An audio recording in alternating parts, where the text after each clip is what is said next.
जो education policy है बिल्कुल भी काम नहीं हो रहा है और हम जब तक यहाँ पर बैठे हुए हमें विद्यार्थियों के साथ आना पड़ेगा, रोड पे खड़े रहेंगे, घंटों बारिश में भी भीगेंगे, लेकिन अपनी बात रखेंगे। जल्दी टीचर स्टूडेंट रिलेशनशिप सिर्फ ऐसा नहीं है कि बस कोर्स लिया, पढ़ाया, खत्म हो गया। अगर इन्हें दिक्कत है विद्यार्थियों को तो हमें खड़े होना होगा, नहीं तो हम अपने आप को भी शक्ल नहीं दिखा पाएंगे। मजबूरी है हमारी, हमें आना ही है। मैं नहीं मानता। अच्छा, सवाल हो सकता है, ठीक है, मैं पहले ही कह रही हूँ क्योंकि सवाल पूछे गए हैं और सवाल पूछना लाजमी है। कहा गया कि अब क्या शिक्षक भी ये चाहते हैं कि राजनीति में कूदना है? उनसे बहुत ऊपर स्तर है हमारा, पहले से ही बहुत आगे है। सुकून की नींद लेते हैं क्योंकि गलत नहीं करा किसी के साथ। ये रात भर डर रहे हैं, इनका इतना बड़ा डर है कि 4 साल बाद जब सरकार बदलेगी तो हम जेल में होंगे। वो डर नहीं है हमारे पास। तो शिक्षकों को राजनीति में कूदने की कोई जरूरत नहीं है। फंस गया सीएम, इसे पार्टी की मीटिंग समझ के फंस गया। वो पहले से बढ़िया जिंदगी जी रहे। आदमी क्यों, आपको पता है ये राजनेता इनकी इतनी सपने हैं कि एक फॉर्च्यूनर कमा लें, 4 लड़के पीछे चल दें, बस इतनी है। हमारे संग अभी पूरी भीड़ चलती है और भीड़ चल रही है फॉर्च्यूनर में, पढ़े लिखों की भीड़ चलती है। अच्छा, शुरुआत में आपने एक वीडियो देखा, आपने कहा कि बकायदा मेरी बातचीत हुई है, मुझे आश्वासन देने की भी बात कही गई। फिर अंदर क्या हुआ, फिर एकदम से कैसे पलट गया ये पूरा गेम? सुबह की बात बता रही है चेयरमैन साहब? सुबह तो एकदम ऐसा ही था। आप देखिए तो मेरे फोन में मैसेज आया कि भाई ठीक है, आप डीओपीटी मिनिस्टर साहब से मिलेंगे और बाहर हम किसी को भेजेंगे, वो आपको अंदर ले जाएगा। बड़ी बात हुई। लेकिन जब वहाँ पे पहुंचे तो पुलिस ने खुद बोला, सब लोग थे, भाई 4 आदमी चलो आप, और अचानक से पुलिस की एक टोली आती है और टीचर्स को भर के ले जाती है। क्या बोला गया आप उनको ऊपर से? आप यहाँ शांतिपूर्वक बात भी नहीं रख सकते हैं, इसका मतलब तो यही हुआ। कोई वहाँ से अपने पैर में चोट लेके भागा है, कोई अपने 10 महीने के बच्चे को, कोई फीमेल टीचर लेकर के गई थी, वो किसी तरह से बच के निकली है। सर ने मुझे फोन किया, जंतर मंतर पहुंचो। किस तरह? सिर्फ अपनी बात रखने के लिए। ऐसा नहीं है कोई हमें शौक है राजनीति में, किसी टीचर को नहीं जा रहा, हमें सुकून से नींद आती है। बस नींद हमारी तब उड़ती है जब बच्चे की नहीं खराब होती है, तो हम वो उस बात का समाधान लेने के लिए आए हैं, अपनी बात। और अगर कोई टीचर राजनीति में जा रहा है तो राजनीति किसी बाप की बपौती है क्या कि जो टीचर नहीं जा सकता? अटल बिहारी वाजपेयी जी, मुलायम सिंह जी खुद शिक्षक थे, कल्याण सिंह जी शिक्षक थे, कलाम साहब शिक्षक थे। तो ये लोग, कलाम साहब तो चलो राष्ट्रपति थे, और बता कल्याण सिंह जी शिक्षक थे प्राइमरी के, मुलायम सिंह जी शिक्षक थे। तो ये नहीं आए राजनीति में और कितना अच्छा काम किया। अब क्यों नहीं? इनको पता है कि पढ़े लिखे लोग राजनीति में आ गए तो इतने सवाल जवाब करेंगे, हम जवाब नहीं दे पाएंगे। अभी ये देश लूटने में बिजी है। अच्छा, लमसम आपकी बातचीत कितनी देर तक चली होगी? अभी तो 1 घंटे मुश्किल से। 1 घंटे आपने बातचीत करी उनसे? हाँ, 1 घंटे। इससे पहले हम लोग कई बार भी बातचीत कर चुके हैं। उस बातचीत का फायदा कुछ नहीं निकल रहा है, कोई मायने नहीं है उस बातचीत के। वो बोलते हैं मैक्सिमम चीजों में ये हमारे हाथ में नहीं है, सीपीओ का रिजल्ट एमएचए ने लटका रखा है। वही तो कह रहे हैं कि मोदी साहब इस कंपनी के डायरेक्टर हैं भारत के, उनकी जिम्मेदारी नहीं है एक सही प्रोसेस सेट कर दे। कोई चीज कहीं लटक जाती है, कोई चीज कहीं लटक जाती है। तुम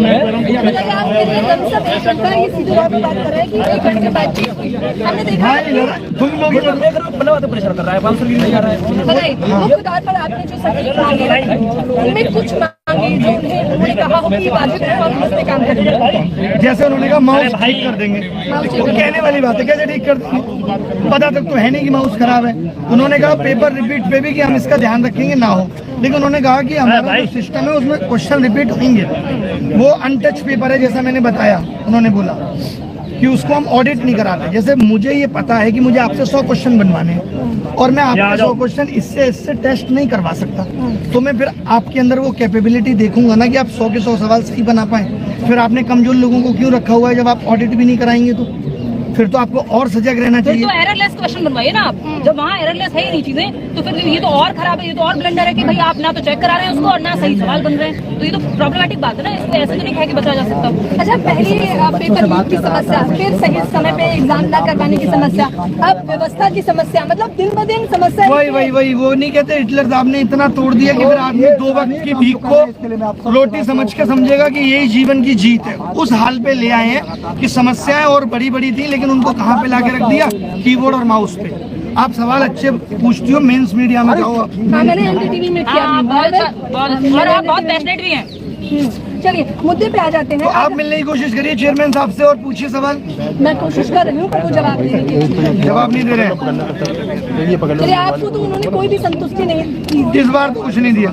अच्छा आपका ये कहा जो आप लिख के लेके आए हो ये दे दो, इसे हम बहुत अच्छे से पढ़ेंगे। अच्छा आप लिख के भी लेके गए? लिख के भी लेके गए थे इतना मुश्किल था क्या सर? हाँ। कि टाइम लगेगा? उन्हें पढ़ना भी नहीं आता क्या आप ये अटैच कर रहे हैं?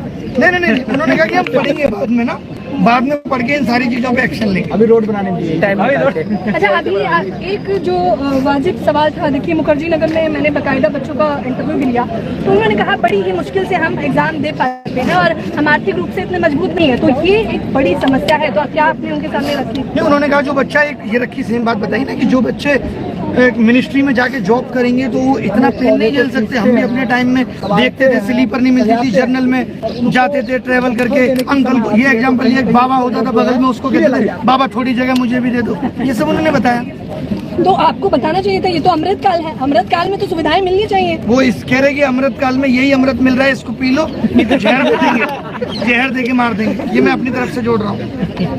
टीचर्स को दिल्ली दर्शन कराएंगे ना, बस में बिठा के उनको अपनी बात अभी आपके कितने टीचर हैं जिन्हें प्रशासन ने 50 के आसपास हर जगह से शिक्षक आए हैं। 50 से 60 जिनको बस में घुमा रहे हैं एक जगह से दूसरी जगह, कैटेगरी के उनको अपनी बात रखने नहीं दिया गया और सिर्फ बात ही रखने गए थे डीओपीटी मिनिस्ट्री, बट उनको बात नहीं रखने, उनके डीओपीटी के ऑफिस कि हम बात रखेंगे शांतिपूर्वक ढंग से। आप शिक्षक भर्ती की समस्या है तो वो बताइए, एसएससी की है तो वो बताइए, रेलवे से टीचर है कि अपने अपने डिपार्टमेंट अपने अपनी कैटेगरी की प्रॉब्लम्स बता पाए बच्चों को। शिक्षक भर्ती पे तो उनका जवाब ये होगा कि हम स्कूल बंद कर रहे हैं, हमें शिक्षकों की जरूरत नहीं, हमें तो हर 1 किलोमीटर पे ठेका खोलना है, स्कूल भले ही 10 किलोमीटर पे हो ना हो, क्योंकि देश को शिक्षित करने में हम कोई एफर्ट नहीं लगा रहे। हमने इस राजनीति को एक कारोबार बना दिया है, पैसा कमा के राशन बांटेंगे और सत्ता की मलाई चाटेंगे, यही है। सोचिए एक देश का 75 साल का पीएम के सपने और इच्छाएं आज भी खत्म नहीं हो रही हैं, और हाँ यहाँ ये लोग कहते हैं कि एक युवा देश का धक्का खाए। कितने दुख की बात है, कितने शर्म की बात है। कभी आपने सुना मोदी जी ने अपने मन की बात अपने किसी ट्वीट में कभी युवाओं का दर्द कहा हो? क्योंकि वो युवाओं को वोट बैंक ही नहीं मानते, बेचारे घर से दूर तैयारी कर रहे हैं। हम सब लोगों ने क्या किया, इन्होंने कहा हम आपका धर्म बचाएंगे, अब महाराष्ट्र में कह रहे हैं हम आपकी भाषा बचाएंगे, इस आधार पे वोट दो। तो पढ़ाई तो बहुत पीछे चली गई है। लेकिन आपने पीएम मोदी पे सीधा निशाना साध दिया। बताता हूँ क्यों, आपको ये सवाल पूछिए क्यों साधता हूँ मैं, खराब लगता है पीएम मोदी पे क्यों साधता है। आज आप किसी भी नेता से बात कर लीजिए, किसी से भी, रेल मंत्री से पूछे रेलवे में क्या हो रहा नहीं हो रहा, प्रधान पैरा सब पता क्या हुआ, प्रधानमंत्री जी के नेतृत्व में मैंने इतनी जब हर चीज उनके नेतृत्व में हो रही है तो ये धांधली और भ्रष्टाचार की जिम्मेदारी मैं किसको दूं? आपने किसी नेता को सुना जिसने कहा हो मैंने अपने दम पे ये कर दिया? नहीं, प्रधानमंत्री जी के नेतृत्व में मैंने देश की बेरोजगारी को 45 साल में सबसे ज्यादा खराब किया।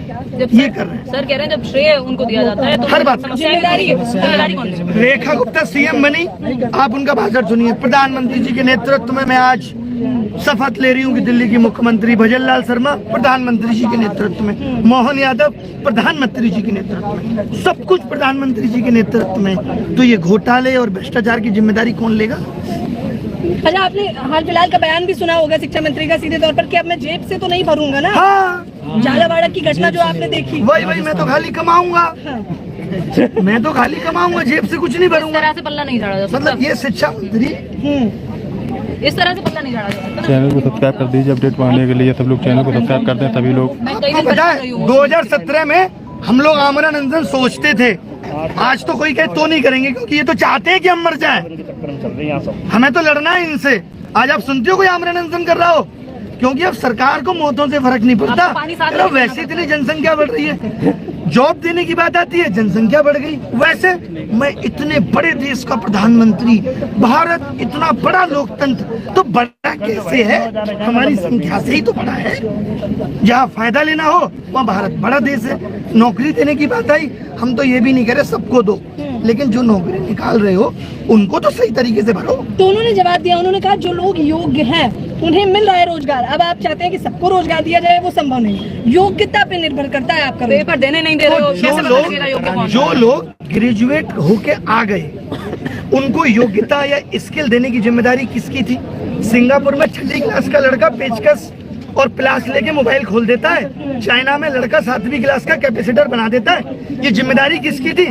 इन्होंने तो एजुकेशन पॉलिसी को ही नहीं अपडेट किया। जो किताबें हमारे पिताजी ने पढ़ी वो हमने पढ़ी। तो ये जिम्मेदारी किसकी है? स्किल देगा कौन सा? नई शिक्षा नीति तो लेकर आए थे आप लोगों के लिए, लाए थे, वो सिर्फ कागजों पे रह गई, सीईटी भी कागजों पे रह गई। लेके तो ये लोग बहुत कुछ आते हैं, बट उसको लेके आने आप का सोचिए मायने उस नीति को लाने के बाद बदलाव कितना हुआ है शिक्षा नीति में। आप ये देखिए ना, 2021 की शिक्षा नीति है, इतना बदलाव आप। अरे अनपढ़ लोग शिक्षा नीति बनाएंगे तो कैसे देश आगे चलेगा बताइए। अच्छा एक सवाल जाहिद तौर पे, एक सवाल जो आप लोगों के भी जहन में होगा कि इस साल में ऐलान किया, तमाम शिक्षक भी आ गए, तमाम छात्र भी आ गए, तो अब क्या जो आप लोगों पे अभी भी टकटकी लगाए देख रहे हैं वो क्या करें? मैंने कहा कि जो शिक्षक है, जो छात्र है, करो ना यार, बात कहाँ से जाएगी, कैसे जाएगी?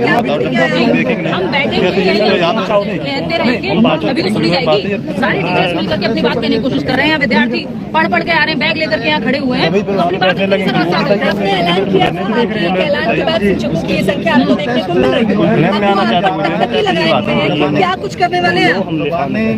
देखिए मैं तो सबके साथ इस आवाज को ही बुलंद करना चाहता हूँ और पूरी कोशिश है कि शाम तक डीओपीटी से मुलाकात हो। अभी भी उसी से मुलाकात करना चाहते हैं आप? हाँ बोल रहे हैं, वो लोग बोल रहे हैं कि करेंगे। अभी संसद में, संसद चल रही है, अब संसद 11 बजे चलेगी, 12 बजे चलेगी, देखते हैं कब तक चलेगी।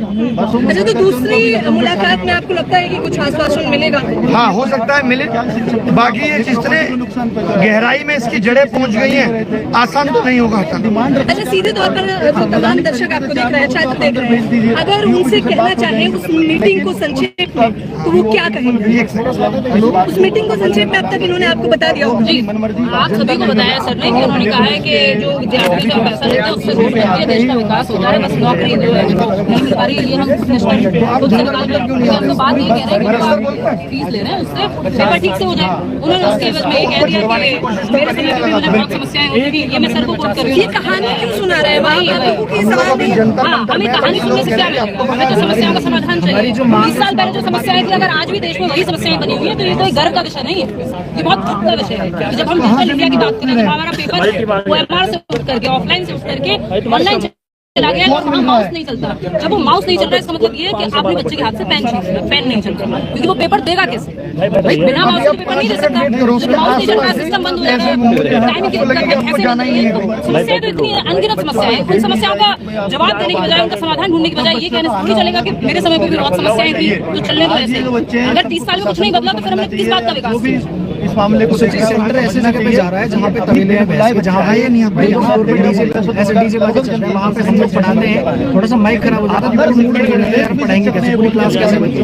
वहाँ के बगल में बच्चे का डीजे चल रहा है और बच्चा SSC इतने बड़े लेवल का एग्जाम दे रहा है, इस तरीके से वहाँ पे मैथ्स के क्वेश्चन करेगा, कैसे वो GS का क्वेश्चन करेगा, तो बच्चा इस चीज को फेस करता है। मेहनत की जो डिमांड कर रहे हैं, डिमांड को वो पूरी तरीके से नकार रहे हैं, तो पता ही नहीं है कि समस्या है, उसको वो अपने खराब में नहीं कर रहे हैं, बोल रहे हैं बहुत समस्या है, नॉर्मल बच्चे की मेहनत खराब हो रही है, इसको बहुत नॉर्मल। SSC की बात बुला लोगे, ये चाहे रेलवे की बात है, चाहे किसी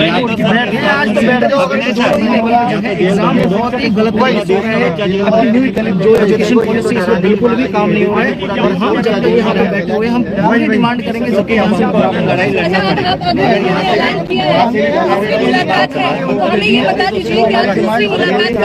पड़ेगा। यही जो एग्जाम सिस्टम फ्रॉड है, एजुकेशन पॉलिसी इतने साल से अपलोड नहीं हुई, CET क्यों नहीं लाए, इन सब चीजों पे बातें होंगी और ये कब सुधरेगा? फ्रॉड एग्जाम पढ़कर के बताइए, सोशल मीडिया ट्रेंड चला दिया बकायदा आप लोगों ने। लाखों ट्वीट होते हैं, फिर भी कोई फर्क नहीं पड़ता।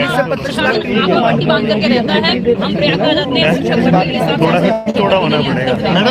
विद्यालय का एग्जाम नहीं है, सब चीजों हम हाईलाइट कर रहे हैं। ऐसा नहीं है कि आज ट्यूशन की कोई स्थिति है, टीचर अगर बोलेगा 40 बच्चे, अब आ जाओ। अरे देवा, ये गड़बड़ है